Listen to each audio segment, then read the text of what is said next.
principal stress is computed, the tensile stress is due to axial load is calculated as 7.6433.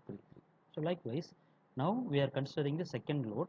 So second load is bending load. So the bending load, if you are acting on a cantilever, what will happen? The bending stress will be created. So due to the bending load, what will happen? The bending moment will be there. So the formula to compute the bending stress will be the bending moment and divided by section modulus, that is MB by Z. So how we can calculate the bending moment? Bending moment can be calculated with the help of load into distance. Okay. So here the load is 3000 into the distance is 250 mm. So the bending moment what we have calculated is 7.5 into 10 power 5 Newton mm. Then the section modulus for a circular cross section, already we know that it is pi by 32 into d cube. So just substitute and find out what will happen. The Z is equal to 1227.1, sorry, 12271.85 mm cube. Now based on the above calculation, the stress which is acted, the stress which will be generated due to the bending stress or bending load is plus or minus 61.115 Newton per mm square. Okay. So why we are considering plus or minus in the sense? So here the bending load is acting on the top side.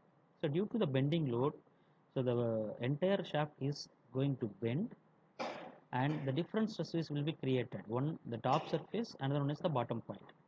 The fixed end it will be considered as an extension, that is a tensile stress. The bottom side will be considered as a compressive stress. So that's why here will be considered as plus or minus 61.115 Newton per mm square. And the shear stress due to torque is based on the twisting moment formula. So here it is that torque or twisting moment is equal to pi by 16 into tau into d cube. So we are rearranging this and we have calculated 16 m divided by pi d cube. So the shear stress is calculated as 40.74 Newton per mm square. So now what we are going to do is, so we are adding the stress, total stress at point A and point P and point Q. So due to axial load, bending load and the twisting moment. So we have computed as the stress induced at point A, that is point P is 40.74 and point Q it will be 40.74. Okay. So based on the equation, so the principal stress can be computed as 1 by 2 sigma x plus sigma y plus square root of sigma x minus sigma y the whole square plus 4 into tau square. Okay. So here the sigma y, that is the load acting, the stress induced on the y direction is 0. So the formula can be rearranged and substitute the xy and we can find as the maximum principal stress at point P is 87.68 Newton per mm square and the maximum principal stress at point Q it will be 21.99 Newton per mm square.